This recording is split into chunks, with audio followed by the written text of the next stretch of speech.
In this episode of New Jersey Living, the podcast, we are diving back into a topic that we have been really delving into on a few episodes now.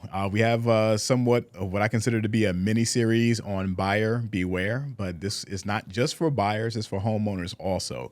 We're going to really look into structural integrity as it pertains to both home inspection and general maintenance of a home. And this is something that is a significant factor that a lot of first-time homeowners, home buyers even, they're not necessarily thinking about until it's time to inspect that home. But it is super, super critical as a component of whether this is a home that you want to invest in, both as a home and an investment, and what methods of remediation there are if in case or in fact that you need to have some type of repair or remediation done. So this is something that you definitely want to stick around as we dive into some of this conversation with my go-to structural engineer in my business practice. So stick around and we're about to dive into it now.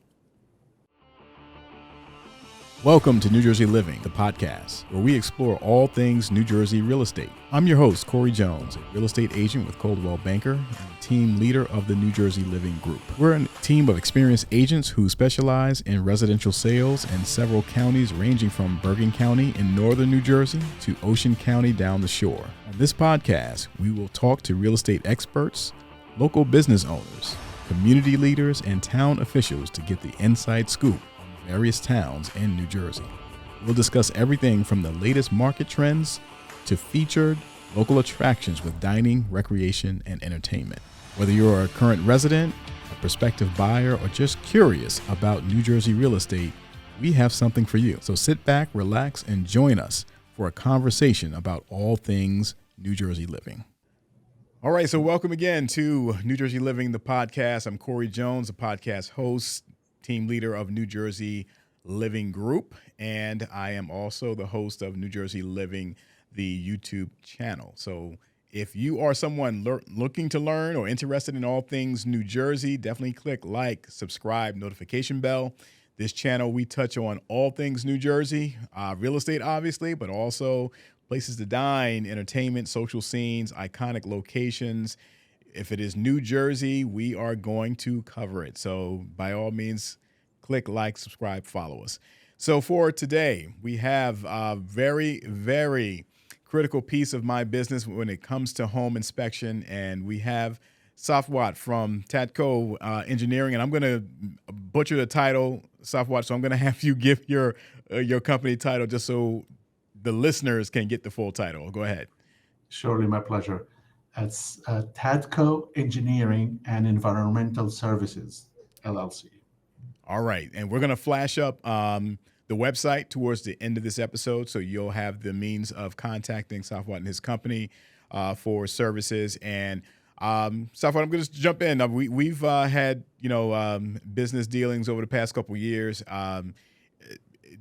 Basically, whenever I have a scenario where we have inspections done and there are concerns with foundation, and there's concerns perhaps with not just foundation itself, because Safwat, you'll be able to speak to this also. It's not strictly foundation, but there's other items that often come into play when we are talking about a property. It could be driveway related, or it could be something up in the rafters or beams or things like that. But there's a variety of things that Safwat, his services can cover. But when I have issues, most often they do come up with foundations, and we are going to take that next step to have a structural engineer come in and make an assessment. And that's where your expertise comes in. So first, wanted you just to share a little bit about, your company and your background, and then we can kind of dive into some of those most common, factors that come up in your services with the work that you do with residential housing. I appreciate you, and thank you for inviting me. I graduated from the New Jersey Institute of Technology back in 1986 as a structural, civil, and environmental engineer. Then I worked in New Jersey. You have to work for about 4 or 5 years before you're eligible to be licensed as an engineer. Okay. So in 1992, I became a licensed engineer. And then I also obtained the license in New York State. From that perspective, I started by just strictly doing general home inspections. And of course, I was doing some hydraulics and hydrology for smaller homes and larger developments. Uh, as I sort of like graduated, I found out that there are a lot of home inspectors in New Jersey that are very highly qualified. And so what I decided to do to be able to serve better is let the home inspectors do their good job. And if there is a concern raised about foundations or siding or roof or load bearing or new construction nearby that might have affected the pattern where the house is situated, then I will go in and conduct my engineering evaluation or inspection or assessment. Uh, Most of the work will follow a home inspection report, which I'll review, and then I'll assess the degree of involvement, and we'll set up an appointment and we'll conduct the inspection. The reason I also prefer to have a home inspection done before my services is because some of the, say, heating and ventilation, air conditioning, plumbing, electrical can cause damage to uh, framing members or foundations. Or I can find out if an adjacent building was newly constructed and might have affected the drainage pattern or the load pattern of the building. So most likely, an existing home that is more than 25, 30 years old should not have that much drastic issues with the structure. It's after that when there's some consolidation in the soil, or somebody added a room or removed the load-bearing wall just to make the kitchen attached to the living room, then when the problems happen. Because again, the load path changes from the roof to the first floor or second floor to the first floor and then to the foundation. And then you found house that start warping, twisting, settling on one side, or somebody can decide to lower the basement floor level to increase the ceiling height. By doing that, they can undermine the footing. So there are different patterns. No two houses are the same. The patterns on the pattern are the patterns, but the foundation issues will be affected by that. The framing usually is affected usually by plumbing and heating and ventilation penetrations, crossings, modifications. We also find, like, say, new kitchen construction. Somebody put a granite countertop on an island. These are heavy. Right. So that after the house has settled to its original settlement pattern, now you're introducing a new load pattern, which will again affect where the load path is going. And subsequently, the floor will warp, slant, or change direction. But there are always a repair. That's the good side of this. All right. Yes, absolutely. And just for most people are familiar with the term load bearing and load bearing wall. It's something that they hear. I mean, what the miracle of HDTV is given, like just this surface insight at the very least for a lot of the consuming public, right? So, but get into that a little bit about what a load bearing wall is and why it's significant to determine which walls are load bearing from a structural engineering standpoint. Surely. The load bearing, as the name indicates, something that is bearing a load on top of it. And without it, that load above can shift uncontrollably. Take as an example any straight wall that has an opening in it, like a door or a sliding door or swinging door or anything. That opening has to be supported on top by what we call a header or a beam. That header applies to the head of the door, originally will be designed enough to sustain the load above it. Now, I come in with a wall between the kitchen and the dining room, and that wall is just in the way. So if I remove that wall without compensating the load bearing, then the floor above will sink, the floor below will have some different settlement because I'm transferring the point loads to a different location, a place where the previous house did not have that load passing through it. So in the grand scheme of things, think of the foundation walls. You'll have four walls, usually constructed of masonry. Right. And then in the middle, right, either front to back or side to side, you'll have this big girth and height of usually wood beam going in that direction. And then you have columns under that beam. Right. So the load bearing there will be the foundation walls, that beam in the middle, and the columns. And they're all this designed to transfer the load safely down below with a reasonable factor of safety. Say, for instance, if I am able to carry 100 pounds without being exhausted, I can only carry 50 pounds to make sure that I don't get exhausted quickly. So that's why we have a factor of safety when houses are designed.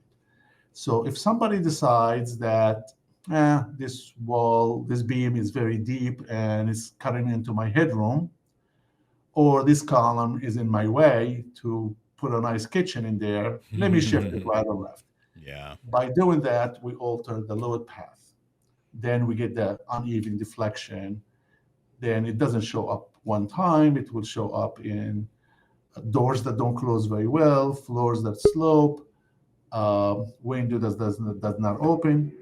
And that's the way it really flows. That's the easiest way to describe load bearing and load path. Understood.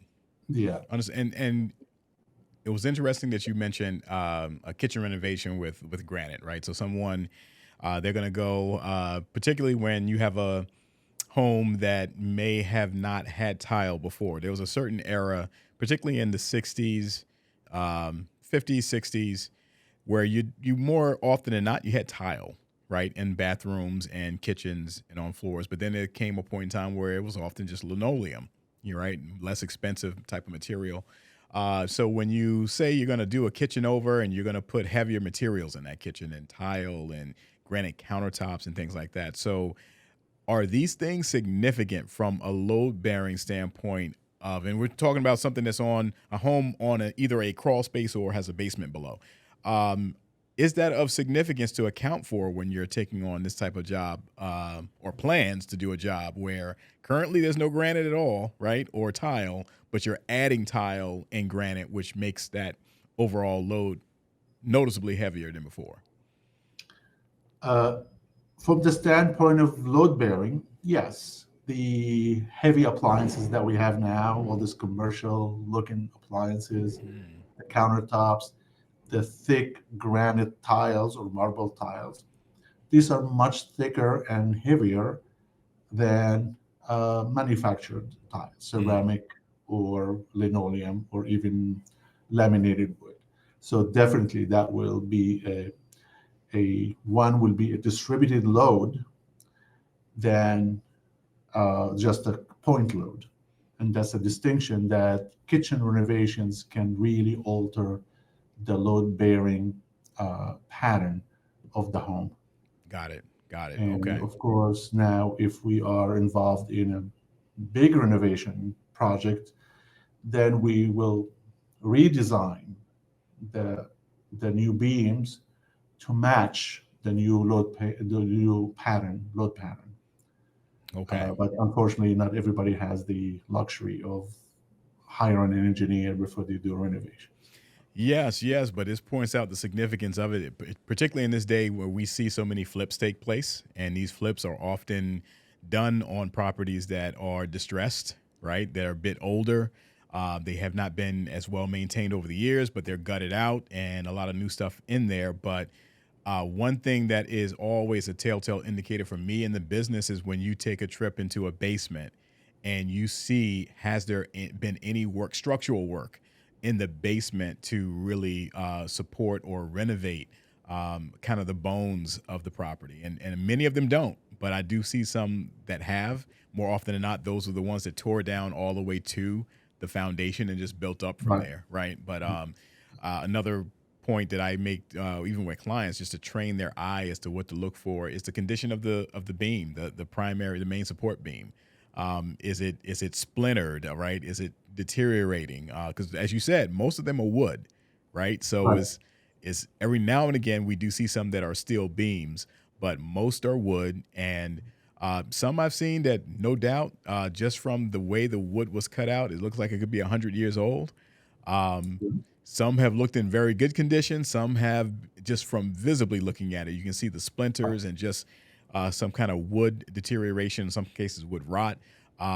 What are there some like major red flags as it comes to beams that you would say this would be something that catches your eye as a red flag every time? Well, the elements that we look into is like, is the damage due to moisture, due to fluctuation in humidity and temperature, or is it due to termites and other wood destroying insects, or mold, or combination of all the above? Uh, we have trained eyes, obviously, to see what beyond the normal person, even home inspectors, can see. Also, we look into red flags, as why is there a ceiling in this area, why not in the other area? Why is there a patch of wood here and not in the other areas? Where is the moisture coming into the home? Where is the laundry service? Where is the sewer line going? We look into the floors. If is the floor itself heaving up or cracked, or just being straight up and level. Uh, Once we have those sort of like red flags observed, then we can come up with one, the assessment of the condition. What's the cost of doing nothing? What's the cost of making interim repairs? What's the cost of doing whole repairs? And in some cases, we look into the owner, the new buyers. Are you planning making any alterations to the layout?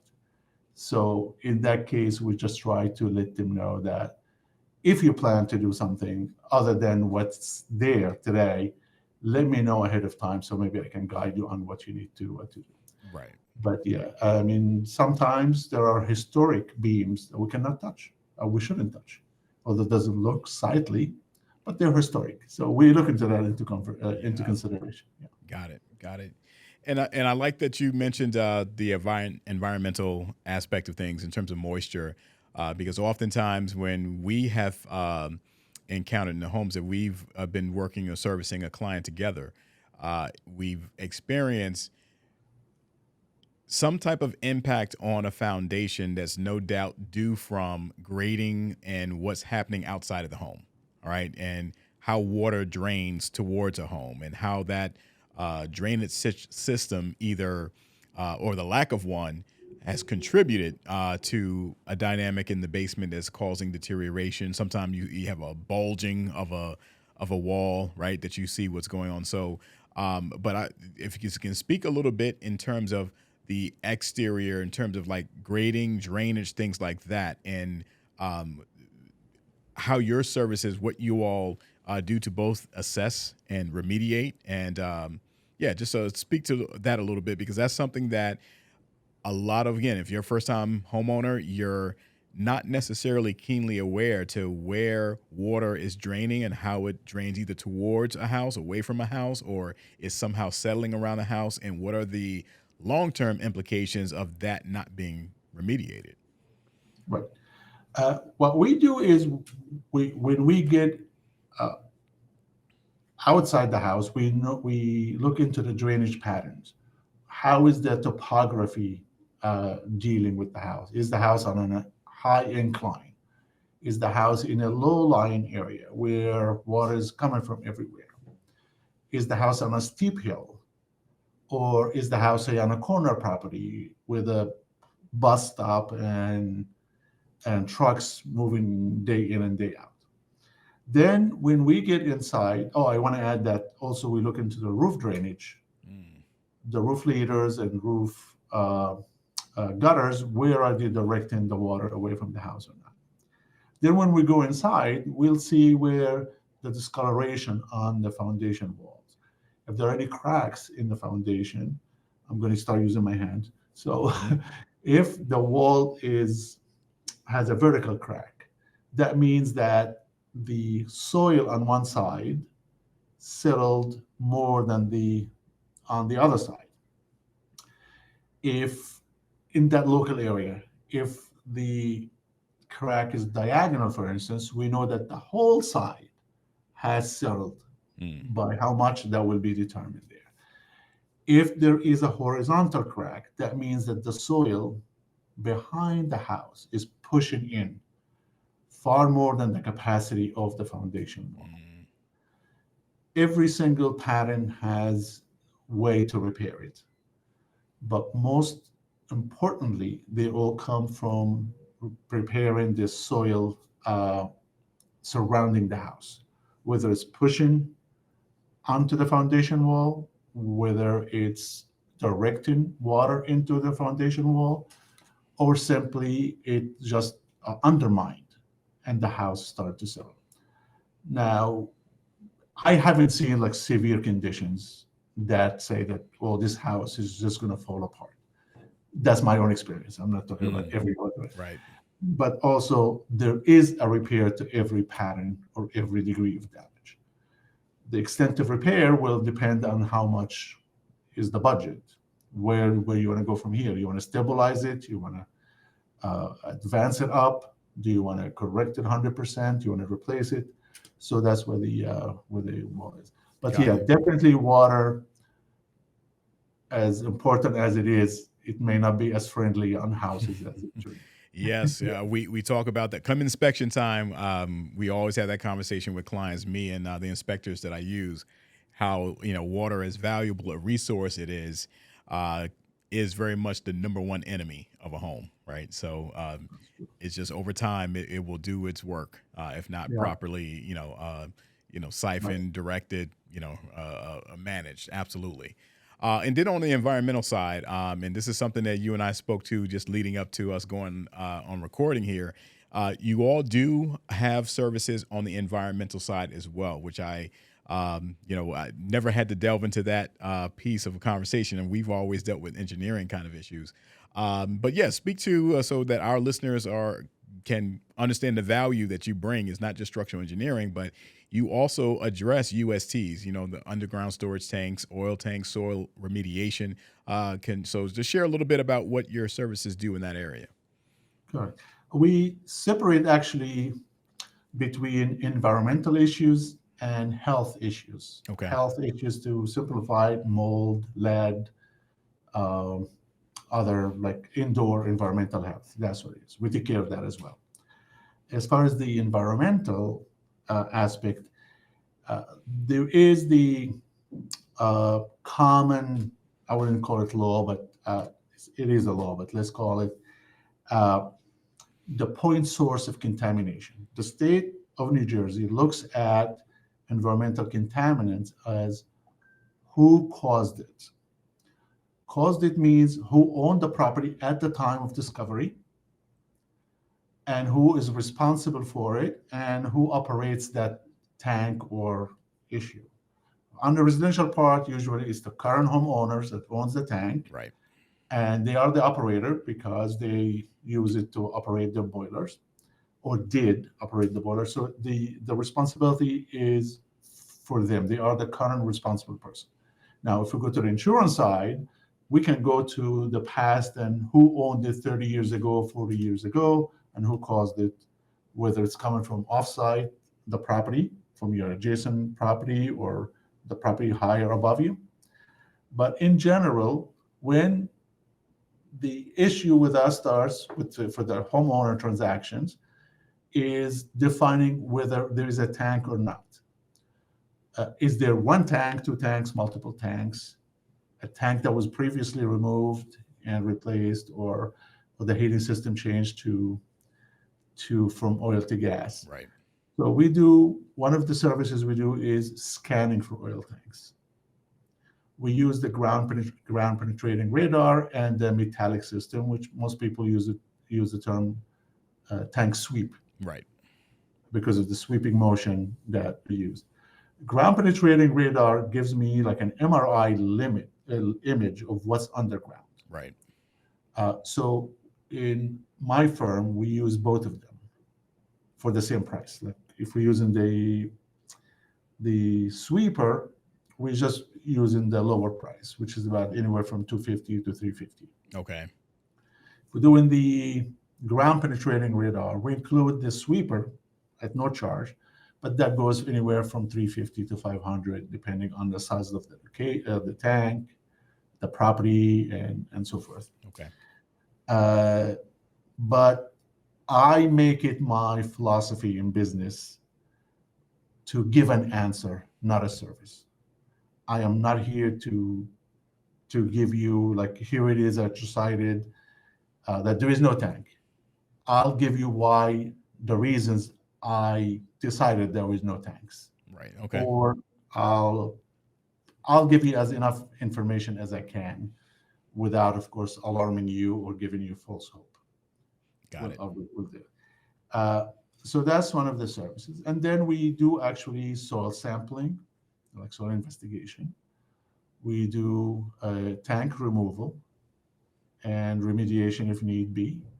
And most importantly, if there is a problem with, say, a tank that was removed in the past and the cleanup was never done, then we'll bring that property into compliance.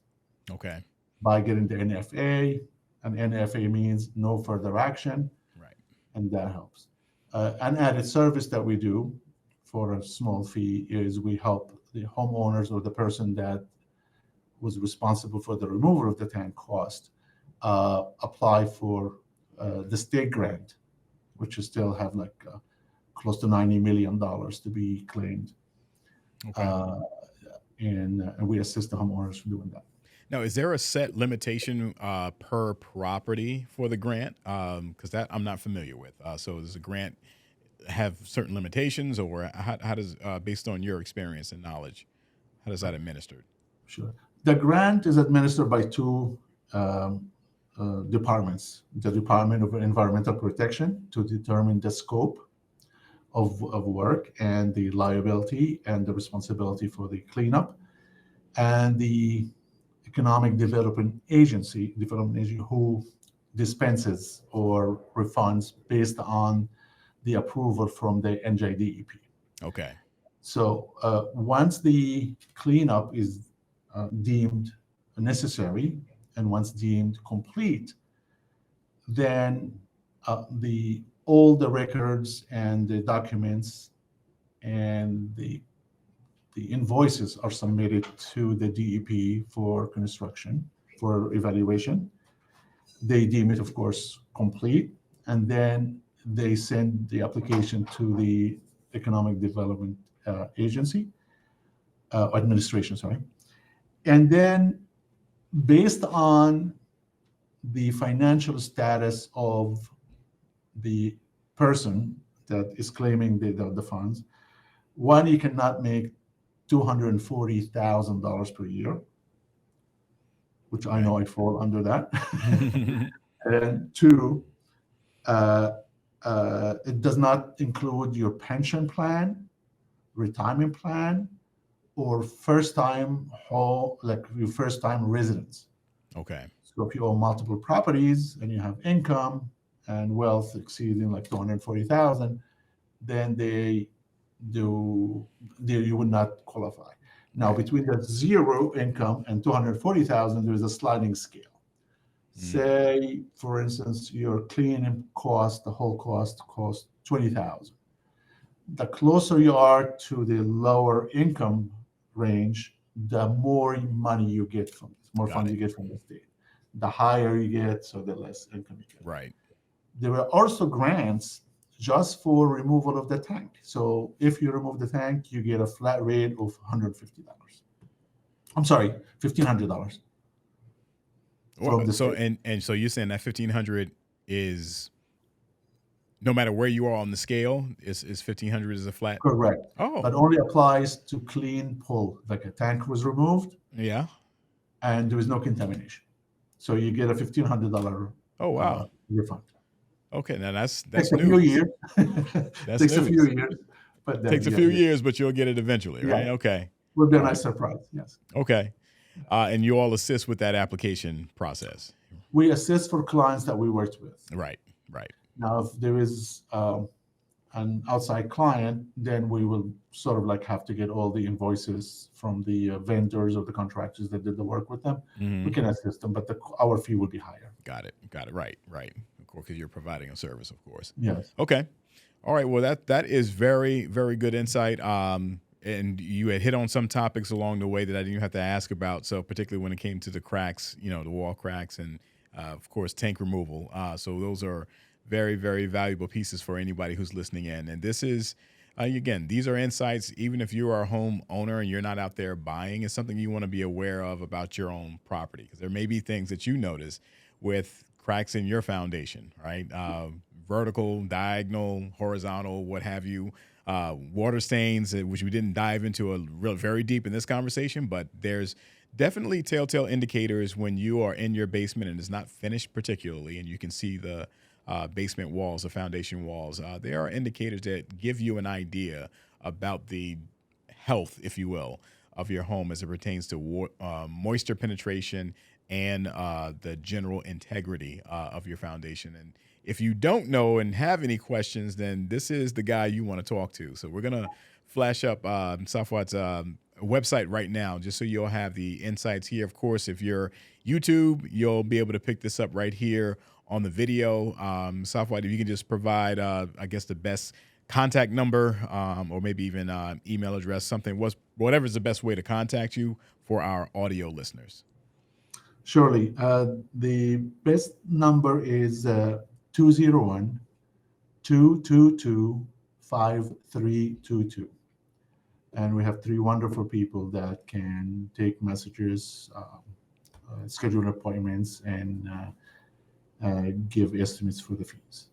Fantastic. So, Safwat, thank you again for taking your time. I know your day is busy, and you took some time just to provide these insights, so it's very much appreciated.